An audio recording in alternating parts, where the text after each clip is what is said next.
to WBC Faster Together, the LinkedIn Live series of Women Business Collaborative. I'm Gwen Young, CEO of WBC. And for those of you that do not know, WBC is an unprecedented alliance of over 80 organizations focused on diversifying leadership across the business landscape and hundreds of individuals building a movement to achieve one simple thing: equal position, pay, and power for all women in business. Through collaboration, advocacy, action, and accountability, we are mobilizing thousands to create momentum and accelerate the pace of change. WBC lives its commitment to DEI, and members of our leadership, staff, board of directors, and WBC champions include more than 34% people of color.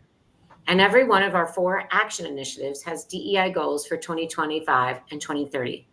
So please check the chat for the 4 areas through which we aim to accelerate change, and join our movement at wbcollaborative.org.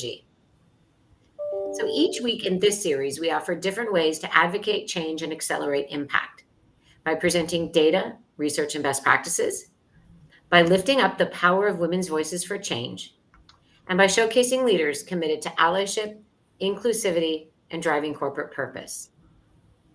So more than ever, organizations are being asked to manage the needs of a multi-generational workforce. We have 5 generations in the workforce right now. So as companies develop policies and programs to support the diverse expectations of their teams, and employees are making the decisions to remain in the workforce, the needs of older workers are not always taken into consideration. Older leaders, and in particular older women, have unique needs, and companies must be committed to crafting benefits and programs that support the aging workforce. Healthcare, caregiving needs, and age discrimination in the workforce are critical issues that companies must be working to address as part of their inclusion, equity, and belonging strategies.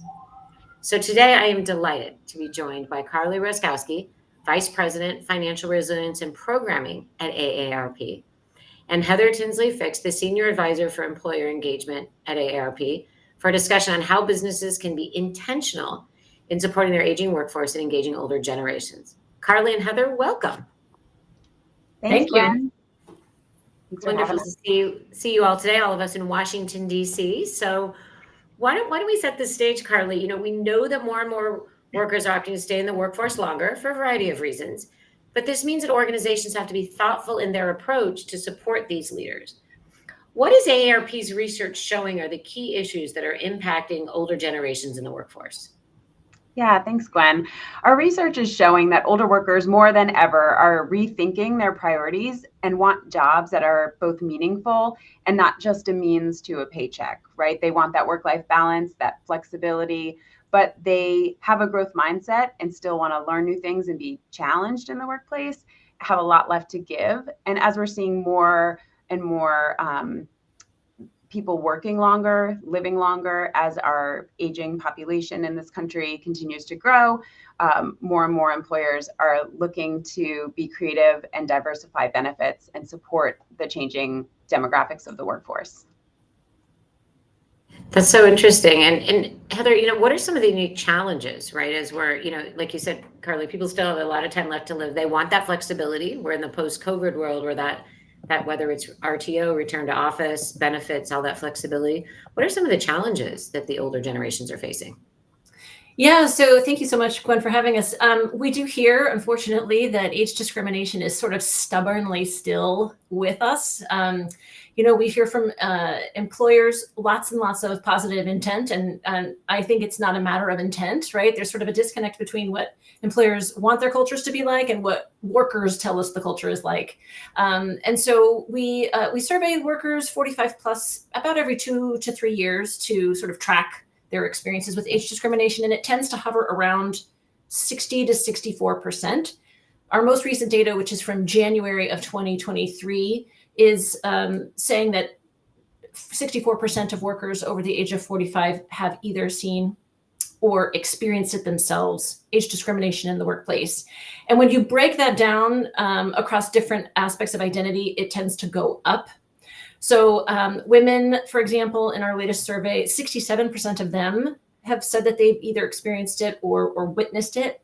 And that's in a contrast to 62% of men. So it's higher for women. And for people of color, back in 2018, when we did this same research, 77% of people of color said that they experienced it versus 59% of white men. So it's definitely something that impacts everybody. It impacts people, and I want to mention this as well. It impacts people who are late in their careers. It impacts people early in their careers. There tends to be most concentrated on either end of the age spectrum. And we really believe that, ageism is ageism, even if it's directed towards younger groups. So that's something that we really want to bring awareness of and fight against. But the other challenges, I think, going back to kind of a general question about challenges for older workers, is sometimes they're really feeling sidelined and kind of, not included in the most innovative projects, possibly passed over for promotion, and they're lacking navigation in terms of what skills they need to acquire. As Carly said, our research shows that they are very interested in and willing to upskill, but sometimes they're not getting that cultural nudge from their company that they want those mid and late career workers to upskill. And that's something that we tend to associate growth with youth, but growth actually doesn't stop throughout our entire lives. So those are some of the challenges that those workers face. And I can speak a little bit more about women as well, if you like. And I would just add too, Gwen, that another barrier for older workers is that we tend to see, and the data shows that older workers tend to have a higher rate of long-term unemployment. And so it's taking them longer to get back into the workforce. And then there's employers that sometimes have a bias against the long-term unemployment. So they're working against multiple barriers to get back into the workforce. There might have been reasons for the long-term unemployment, but we see, and the data shows, that it takes older workers longer to get back into the workforce or finding a job. And research shows that about 10% of older workers who do get back into the workforce are making the same or more. And so that other 90% are making less than what they made before, which can impact their quality of life, as well as, their financial stability for retirement and other things. Almost like that double bias, and that plays out for women as well. So it impacts. And then I love that we were talking earlier this week in a forum we had with our corporate sponsors about that learning continuously throughout your career and growth, and even sort of later on in your career from an age perspective, or later on in your career from a level perspective, there's still that ability to learn, grow, be curious, and develop your skill set. So it sounds like that's a bias they're facing, not getting the good projects, or like you said, that nudge to skill up.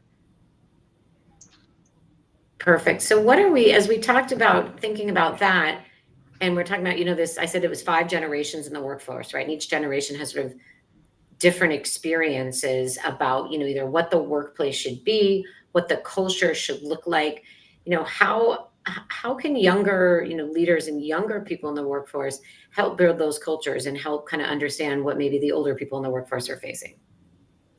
Yeah, so I think first of all, it's about awareness. It's really important to understand that people's identities sort of gel around 25, or that we tend not to think of ourselves as older than that in our subconsciously, right? So it's important for younger folks to understand that their colleague who's 60 is not thinking of themselves necessarily as what the younger person thinks a 60-year-old should feel like, right?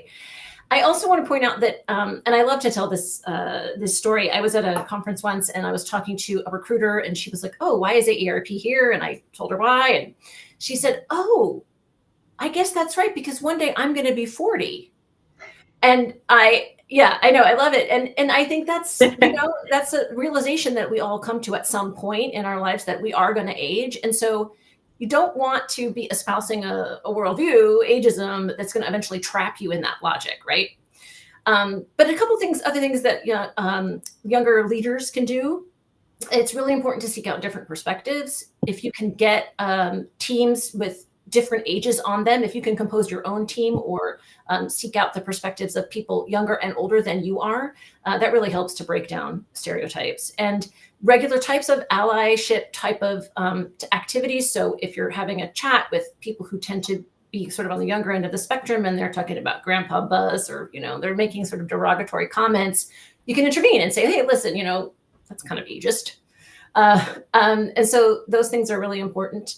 And then I just wanted to also note that we have a tendency to think of jobs and opportunities in a zero-sum capacity, right? So if you're in a leadership position above me, I'm waiting and waiting and waiting for you to retire so that I can take your job.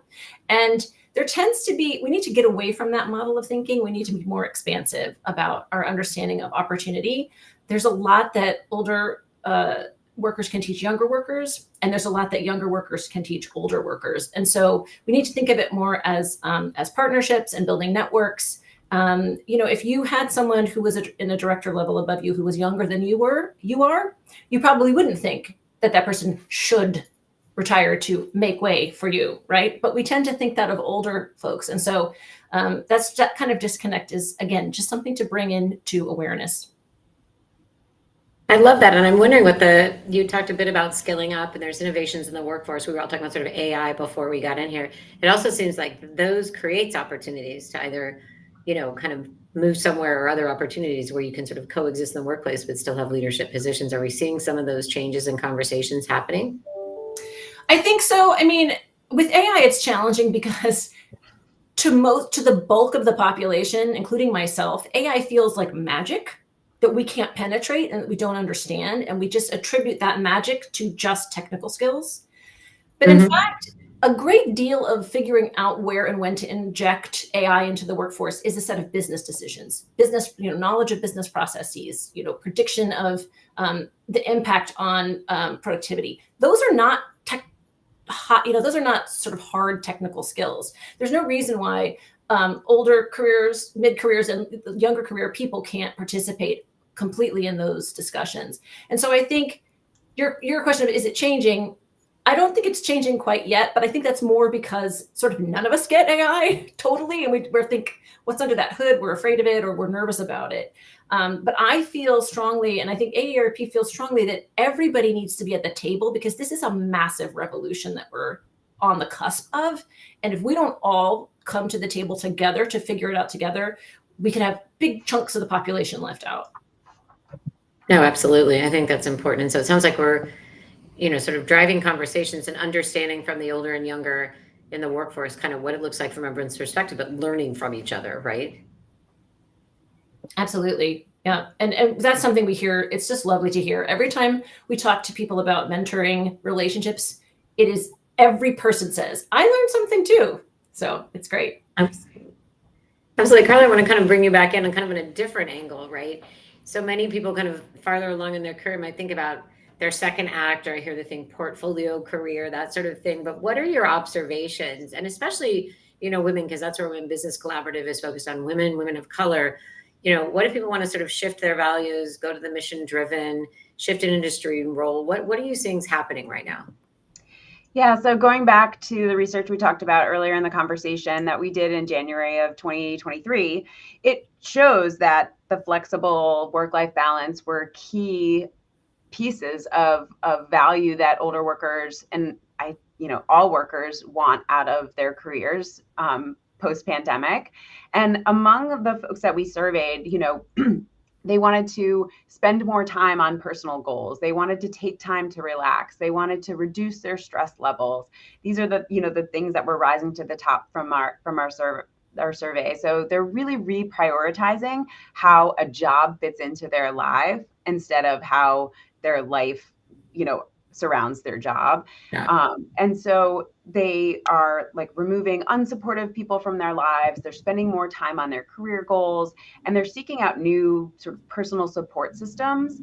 And so what we're seeing is that the emphasis on the work-life balance is giving this bigger need for flexibility among both women, well, especially women, but also women who tend to take on caregiving roles.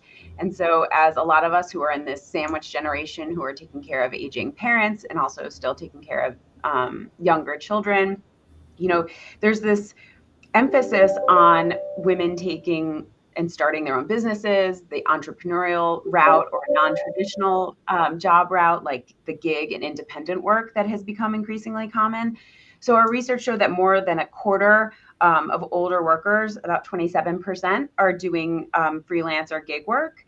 And that number is higher for when you look at just the 40 to 49 demographic at about 32%.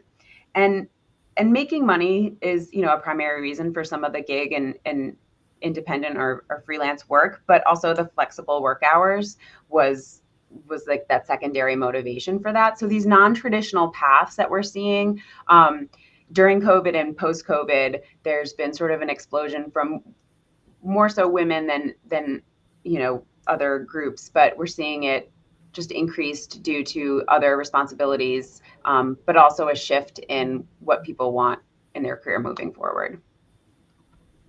Yeah, we're seeing that shift in the sense of, the number of women-owned businesses is rising at almost double the rate of men. The revenues are rising as double the rate of men. So it sort of dovetails that flexibility piece and the willingness to have those hours and all of that.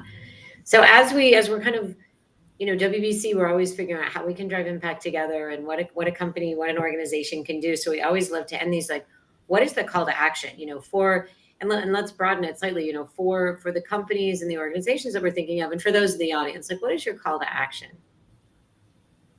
Yeah, so I can take this one and then I'll pass it to Heather because we have a few different, audiences that we work with that we talked about a little bit. And so for the consumer, AARP has a ton of free resources for job seekers, career changers, or someone just looking to be more educated around this current landscape. We're in a very tight labor market. And so we have a job board, we have videos and workshops and seminars on how to navigate today's labor market, but we also provide resources and tools on many different pieces that connect to work. So if you want to learn more about saving for retirement, or you're still confused on Social Security and Medicare and you might need more education around that, you can find all those at AARP, but especially the work resources at aarp.org/work.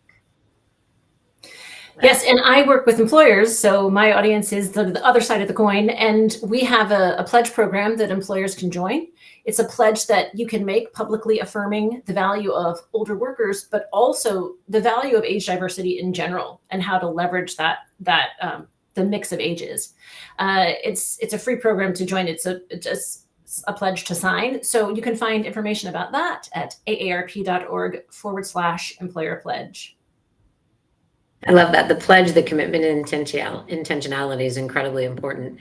So as we're coming up on time, I want to thank both of you. I know that we've been in discussion. We're going to continue this discussion of how you bring those generations together to talk, how you bring, kind of women and all women in to have those conversations and see where we can look at what those pathways look like. And as I always say, I was on a podcast yesterday, I said, nothing's linear. So Carly, the conversation about shifting, right? It's not like you start here, you end, and you were saying, Heather, you wait until someone moves out of the way. There's varieties of opportunities, and the landscape is shifting on the cusp of the revolution. So AI. So I'm really thrilled to be talking with all of you today. Thrilled that we can continue the conversation. So thank you both. And we invite everyone in the audience to wbcollaborative.org, where you can learn more about our 4 initiatives, which are aimed to increase women in the C-suite, in the boardroom, including women CEOs, to address the underrepresentation of women in areas like STEM, and to increase the available capital for women. And our ultimate aim is to build a pipeline of women leaders that are going to bring gender, pay equity, diversity, equity, inclusion to the business landscape. So join us weekly to keep up to date on our progress, our work, our next event, our next LinkedIn Live, and follow us on social media at WB Collaborative on Instagram, Twitter, and LinkedIn. Have a wonderful